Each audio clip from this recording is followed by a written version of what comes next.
Good morning, Sean here. It is time for the Revelstoke Mayor Report with Mayor Gary Sauls. Good morning, Gary. Good morning, Sean. How you doing this morning? It's excellent day. It's sunshine here, and it is time to get out and start riding our hogs, isn't it? Yeah, absolutely. I'm all for it. Let's get those street sweepers out there moving quick on our side streets because nobody wants to ride marbles. Gary? No, I get it. You can try walking in it. All right, so we got a couple of things to touch base on. I do have a question for you, so let's dive into what you want to touch base in first, and then we'll get into that. Sure. So we'll start just a little bit of a statement here regarding the Jordan River. So council and city staff are strongly committed to pursuing the best possible outcomes for this area in the interest of the current and future generations. At the last council meeting, council received information from staff regarding the best approach to prevent further gravel pit operations on the Jordan River and in the Westside Road environmentally sensitive lands.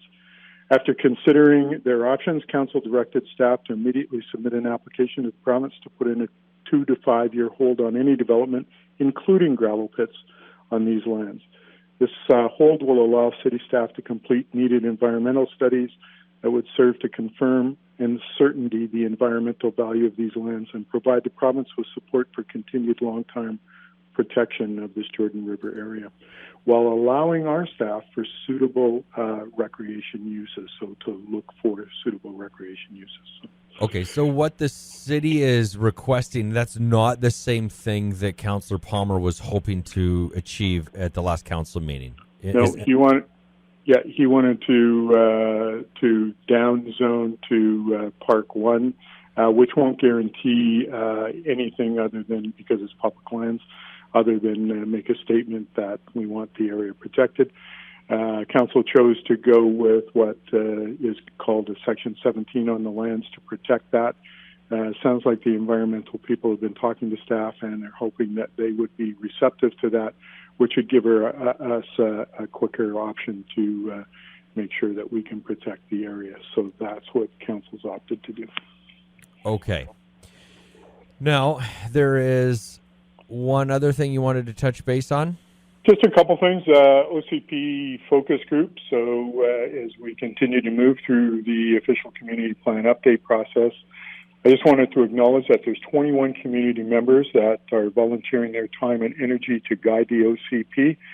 The group is composed of community members that represent a diverse set of council committees, community organizations, businesses, and social agencies. And the responsibilities of this focus group include providing advice, feedback, input, and ideas from the community perspective to the project team, to co-create and champion the engagement process with tactics and events and organizations, networks, and have communication with public, and then to model open and respectful dialogue at the focus group table with their networks and in the community. So it's an important group. The profiles of this focus group are posted on Talk Revelstoke/official community plan page, and there's an idea board there for the public to post their thoughts on what they feel the best practices the focus group could consider for the OCP update. So I just want to thank all of them for their time and their enthusiasm, and of course their commitment to the community. It's important. Okay, you want your question?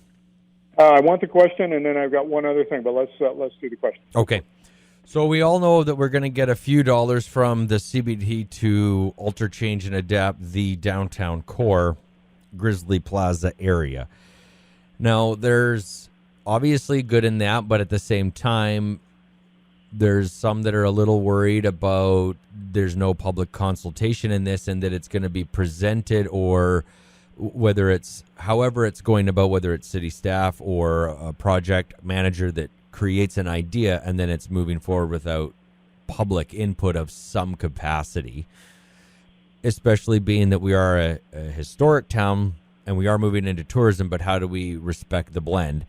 So is there going to be anything where the community does have a say in how its community looks in the downtown core? Absolutely.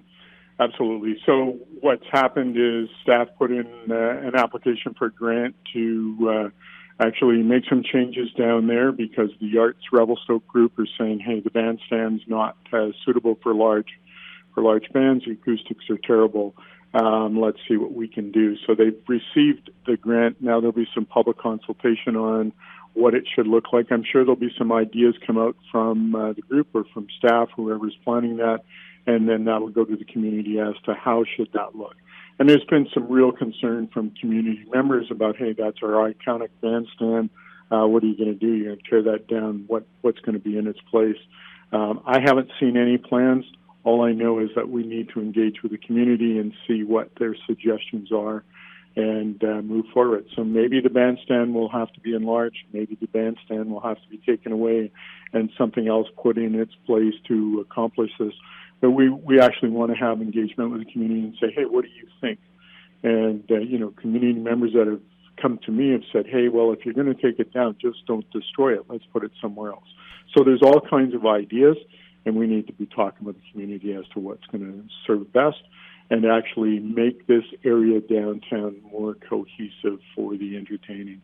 Whether that means removing curbs, making it more easy for people to be down in that area once COVID's over. I'm not exactly sure what the whole intention is, but it's to make it work better with the groups. It's an expanding town, and there's more people here than ever before, and it makes sense they're trying to do that. I think the concern is you just strip away the history, and if that bandstand has to be moved for XYZ reasons, like you said, can that bandstand be donated to the Railway Museum where they can repurpose that area, utilize it for weddings or whatever the case may be? I think that's what the concern might be, of course. Well, and I think that's the prudent thing to do is, don't destroy what we've got. Can it be moved somewhere? And if so, and how, and what's the cost, and that sort of thing. I think we need to be cognizant of that. The community has endeared themselves to not only that bandstand, but those bears down there. That's our iconic signature, and we need to be cognizant of what we do as we move forward. Okay, so more information will come, including the community's thoughts. Absolutely. Okay. Absolutely. And what's the final thing you wanted to touch base on? The last thing, just in talking with the Chamber the other day and talking about support for businesses and for COVID, there may be some businesses or some community members that don't qualify for funding. And so we need to know who those are. And when I say we, I'm talking about the Chamber. Send the Chamber an email. If you don't have the Chamber's email, by all means, send something to me. I'll get it to the Chamber. We know there's stimulus money. The provincial government, the federal government's given the provincial government, and it needs to be used by the end of August. So we want to make sure that every business at least gets something, and we're here to fight for every business to make sure that they can succeed in whatever way that we can assist. So the BC government's been responsive to Chamber's concerns, so we actually need feedback from the community. Who's been left behind? Have they been falling through the cracks? They're not qualifying for funding for whatever reason. Definitely we want to hear from those people, and we want to make sure that we can assist them in whatever capacity is possible to see if they can get some sort of funding to assist to make sure they remain viable. Okay, great. Well, excellent. We've been chatting with our Mayor, Gary Sauls. Thank you, Gary. Good enough. Thanks, Sean. Appreciate it.